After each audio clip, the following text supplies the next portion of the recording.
Parece ciencia ficción, pero no lo es. Carlos Dávila, una voz que clama en el desierto. Se relatan muchas cosas en la Escritura, en la Biblia, y partiendo de la premisa de que toda la Biblia, toda ella es la verdad, desde Génesis hasta Apocalipsis, entonces hablo estas cosas, ¿no?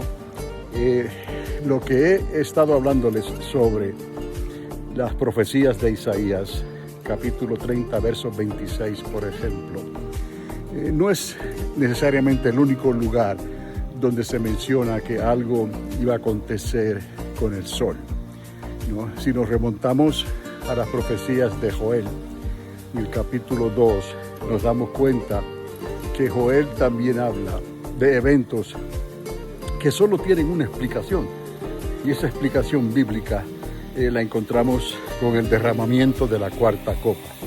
¿Por qué la cuarta copa? Porque la cuarta copa es única, es en el tiempo final, es al final de la segunda mitad de la semana 70, es poco antes de entrar al valle de Jezreel, donde Jesús peleará con ellos y Él derrotará, vencerá, eliminará a todos sus enemigos al ponerlo bajo sus pies. Así Él derrotará a los enemigos del pueblo de Dios. Pondrá a todos sus enemigos por estrado de sus pies. Eso es lo que nos dice la Escritura. Y aceptamos toda la palabra, todas las profecías, todo lo que está en la Escritura, desde Génesis hasta Apocalipsis, como la palabra de Dios. No cae en tierra, ni nunca retornará a Él sin que se cumpla. Quiere decir que todo lo que Él ha dicho, hasta un punto, una coma, ¿no?, se cumplirá. Entonces, basado en eso, parece ciencia ficción cuando lo escuchamos a primera vista, ¿no?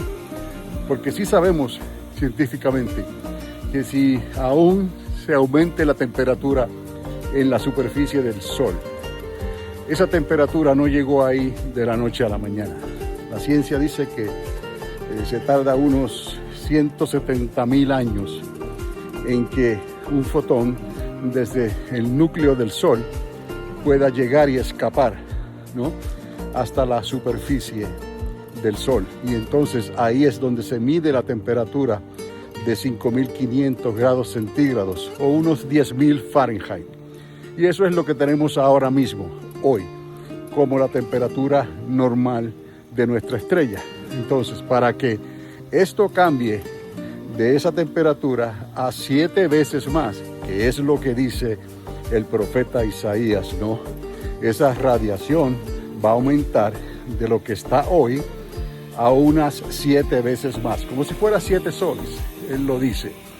Bueno, eso también se puede computar científicamente, ¿no? En lugar de 5.500 grados centígrados, estamos hablando de que si sube a 7, la intensidad, el equivalente sería de unos 9.400 grados centígrados, o sobrepasaría los 16.000 grados Fahrenheit. Bueno, destrucción instantánea del planeta Tierra, ¿no?, y sus alrededores. ¿Por qué? Porque obviamente el fuego, la intensidad sería demasiado para soportar tal cambio. Pero Dios sabe lo que hace. Él no está destruyendo la tierra en este momento, simplemente está dándole una advertencia a la última generación de las naciones de la tierra. Tal vez no cambien su manera de pensar, tal vez acepten el nombre de Dios, tal vez se arrepientan, pero sabemos entonces que ni aún así. Pero si le preguntamos a la ciencia, ¿no?, ¿qué pasaría si ese spike, esa intensidad momentánea entonces, ya que no puede ser continua, si fuera de 3.5 segundos, nada más, 3,5 segundos de intensidad? Eso sería suficiente entonces para dar un terrible escarmiento a la humanidad, porque van a haber pérdidas en gran manera, pérdidas de todas clases, gentes, todo, animales, en el mar, en las montañas, donde quiera que esté es puesta a la superficie de la tierra, aunque sean solamente 3.5 de segundos de intensidad. O sea, y sí, si ocurre eso, no todo el mundo iba a morir, obviamente, pero iba a haber una catástrofe en el planeta Tierra. Y nos dice la Escritura que ni aún así se arrepintieron. O sea que entonces nos damos cuenta que Dios está tratando con la sociedad y aún así la sociedad no quiere nada con Dios. ¿Y cómo Dios reguló y controló esto? Trayendo tinieblas. Inmediatamente después de ese spike, digamos, Él trajo tinieblas sobre la tierra. Y ya vimos que aún las tinieblas tienen que ser controladas también. De la misma manera que se controló el spike a 3.5 segundos, esas tinieblas tienen que estar en un margen de 1 hora a 12 horas. Y esto es científicamente, para poder decir que habrá sobrevivientes en la tierra, que no es el fin del mundo. Entonces, si esas tinieblas duran un día, vamos a decir, nada más, entonces sí habrá esos sobrevivientes que dice la Escritura que están quedando con tal de que se arrepientan, pero ni aún así lo hacen. Entonces ya hemos entrado a la quinta copa de la ira, ¿no? Se derramó esa quinta copa, entraron las tinieblas y ni aún así. En la sexta copa vemos el cumplimiento de otra profecía, que el gran río Éufrates se iba a secar, y se secó. Y entonces un ejército numeroso de 200 millones de soldados cruzaron ese río para traer devastación sobre el mundo entero. Pero recordad que esto es por poco tiempo. Ya Jesús de Nazaret los está reuniendo en el Valle de Jezreel. Esa es la dirección, el punto final, el punto de batalla, el ground zero. Entonces va a ser de corta duración, pero nos deja ver que la gente se va a preparar. El gobierno, las naciones, ya saben que algo terrible está pasando. Ya llevan un tiempo de esa plenitud de los gentiles. Ya llevan un tiempo bajo el gobierno del anticristo, del falso profeta, con la imagen de la bestia. Y el querubín caído, ¿no? Está dando instrucciones desde el templo que fue profanado y cayó en manos de la serpiente, entonces, o del desolador. Entonces sabemos que todo esto va conforme a los propósitos de Dios, y ya hemos hablado, si las profecías anteriores se cumplieron, ¿por qué estas no se van a cumplir? Todas parecen ciencia ficción, pero no lo son. Por eso les dije, es una realidad. En los escritos de Isaías no es el único lugar. En los escritos de Joel, capítulo 2, como dije, ocurre lo mismo, donde el profeta habla de que habría un tiempo en que el sol no resplandecería. Ese es el tiempo de esas tinieblas, ¿no? La luna se pondría rojiza, los rayos del sol ya no entrarían a la tierra. Ese sería la quinta copa, ¿no? En la cuarta copa se sube la temperatura del sol. En la quinta copa comienza a descender y hay tinieblas sobre la tierra. Y eso es lo que vio Joel. Por lo tanto, la luna, que estaba brillando tan fuerte como el sol, por un corto tiempo comenzó a variar el color. Ya de ese color intenso, brillante como la luz del sol, comenzó a convertirse en un color rojizo, que es lo que ocurre, ¿no? Cuando esas refracciones de la luz del sol comienzan entonces a ser interferidas, ¿no? Por tinieblas que cubrirán la tierra y alrededor de la atmósfera de la tierra, y hará que la luna entonces se vea rojiza. Ahí está. Pero hay algo más que quiero comentar en esta noche, antes de concluir, y es que todas estas profecías, ¿no? Están entrelazadas, porque así trabaja Dios, en unos paralelismos extraordinarios. Sabemos entonces que no es el fin, pero Joel habla directamente después de ese día final, ¿no? Habla de que desde Jerusalén habrá salvación, desde el monte de Sión, Quiere decir que las profecías que han seguido, ¿no? Israel, Jacob, mirarán al que traspasaron y creerán y todo Israel será salvo. Quiere decir que vino salvación aún así, en medio de esta tragedia, en medio del día de angustia de Jacob. Dios suplió para refugiar al pueblo, al remanente de Jacob. Y ahí entonces regresamos otra vez al libro de Apocalipsis y nos damos cuenta, cuando el desolador desciende, lo primero que hace, además de encargarse de asesinar a los 2 testigos, los 2 profetas, se lanza contra Israel, se lanza contra el remanente, ese remanente que va a creer en el Señor. Y es aquí donde quería decir esto, ¿no? Porque si nos damos cuenta que el capítulo 12 de Apocalipsis, la historia se relata, y entonces nos damos cuenta de que otro milagro extraordinario ocurrió. Parece ciencia ficción, pero repito, no lo es. Y sabemos que la tierra puede abrirse, ¿no? Y la historia bíblica nos relata que en el libro de Números, capítulo 16, se cuenta la historia de una rebelión contra Moisés. Y 3 personajes descendieron vivos al Seol. Oiga bien, la tierra se abrió y descendieron vivos al Seol. Hay un camino, o había un camino, directamente a las profundidades que habló Jesús de Nazaret. Y que en la parábola que él dijo, o la ilustración, pero no es que fuese ciencia ficción, Jesús habló de un lugar, ¿no?, al lado del Seol, que se llama el seno de Abraham. Pero entre el Seol y el seno de Abraham, o digamos el lugar de los muertos, y que mueren y van sin esperanza, ¿no? Entre ese lugar y el seno de Abraham hay una grieta que no se puede cruzar, es impenetrable. Jesús mismo lo dijo, ni del seno de Abraham a ese lugar se puede cruzar, ni de ese lugar al seno de Abraham se puede cruzar. ¿Qué les digo con esto? Que ese seno de Abraham está protegido, donde ni el mismo diablo, el Señor les reprenda, puede poner su dedo y puede cruzar ahí. Esto es una zona prohibida para el querubín caído y para todos aquellos que se rebelaron contra Dios. Recuérdelo bien, el seno de Abraham no es ciencia ficción, es un lugar físico dentro de la tierra. ¿Cómo lo sabemos? Porque en la historia de Números se nos cuenta que la tierra se abrió y uno de esos 3 que bajaron vivos al Seol fue Coré. Esa es la historia de la rebelión de Coré.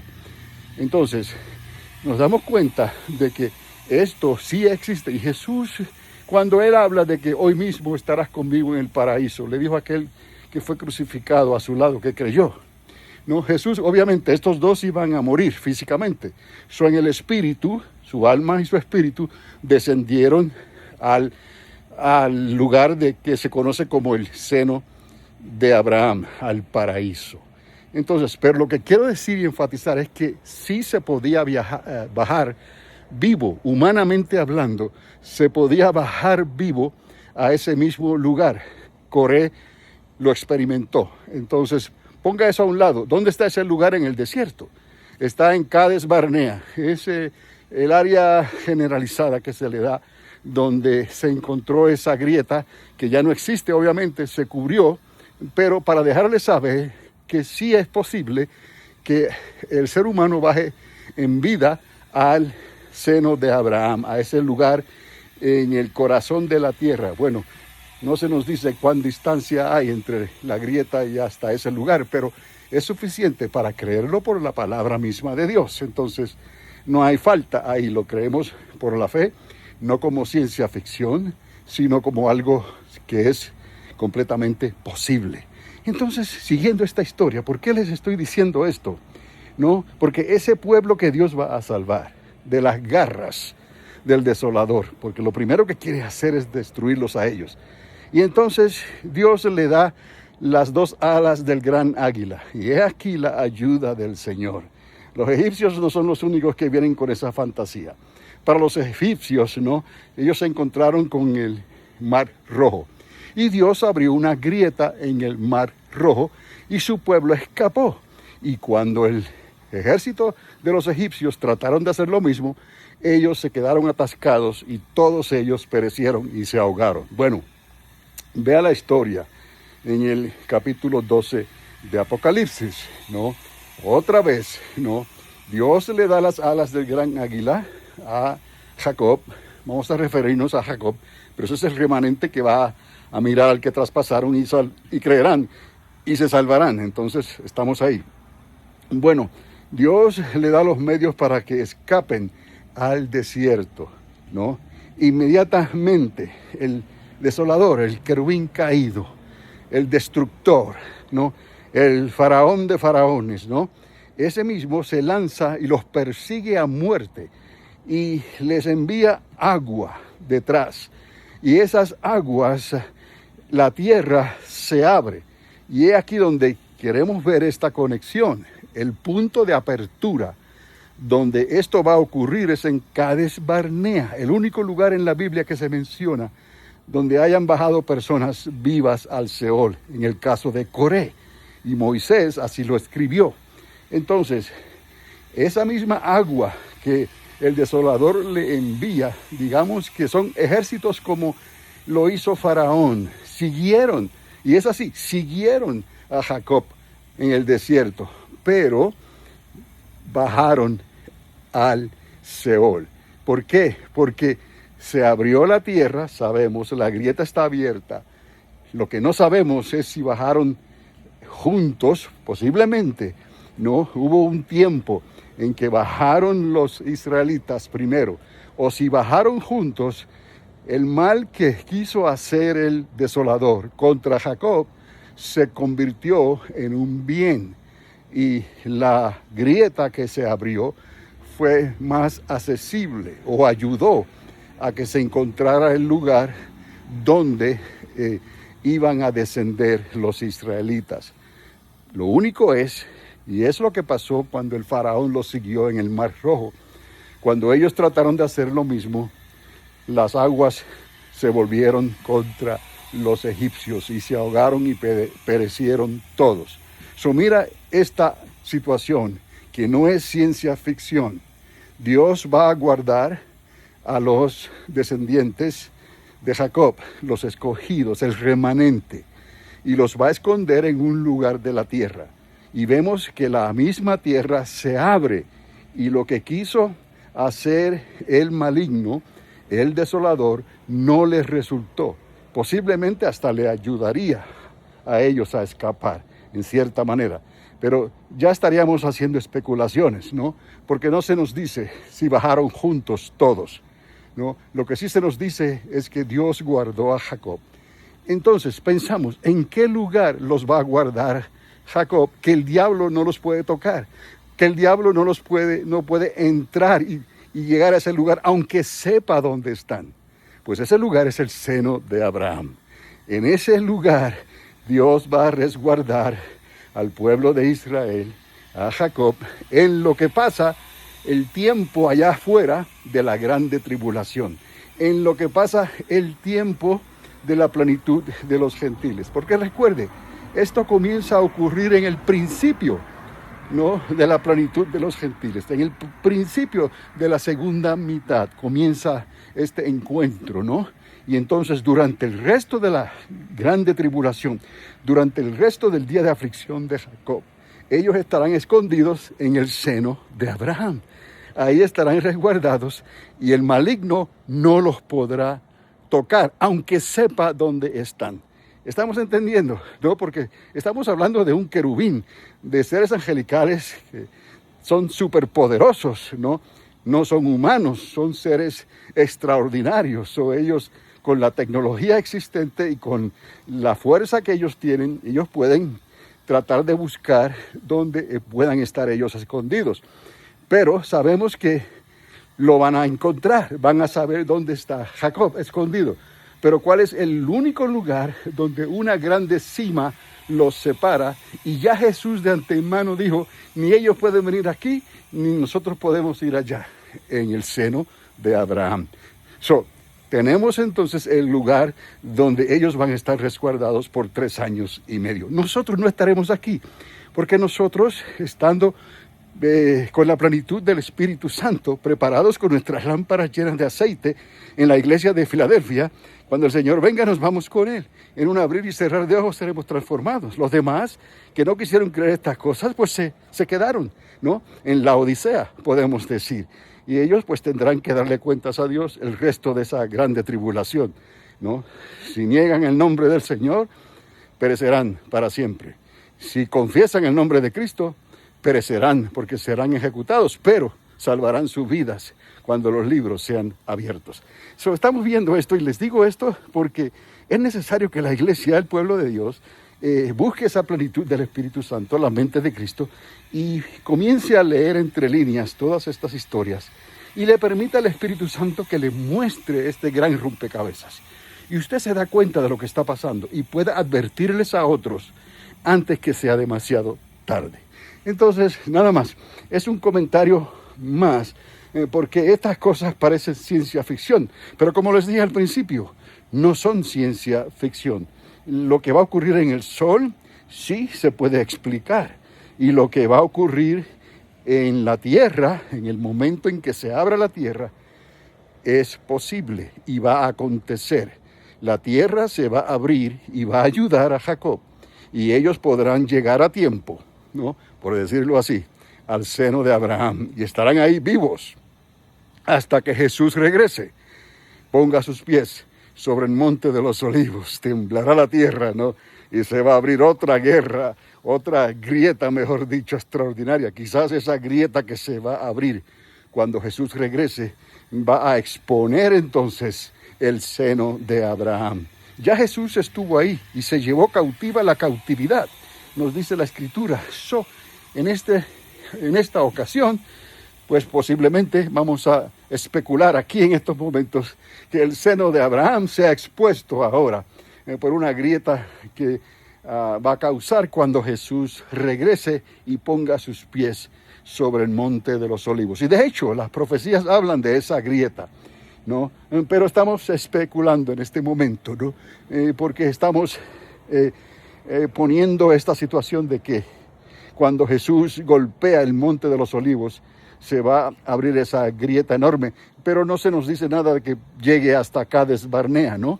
Porque es el lugar donde ellos descendieron, o sea, Coré, y estamos creyendo que las alas del gran águila los llevaron al pueblo de Jacob, los llevaron hasta Cades Barnea otra vez, en ese escape, en esa salida, como en el desierto, y en lugar de un mar rojo que se abre la tierra y ellos bajan vivos al seno de Abraham. Y el ejército que los estaba persiguiendo bajaron también, pero ellos perecieron y fueron a dar al Seol, tal y como le pasó entonces al ejército de Faraón. Nada más, es un comentario interesante y recuerde, no es ciencia ficción. Entre en la palabra de Dios y se va a dar cuenta que todo esto, ¿no? Ni un punto ni una coma quedará sin cumplirse. Este es Carlos Dávila, una voz que clama en el desierto. Preparad el camino al Señor y que Dios les continúe bendiciendo ricamente.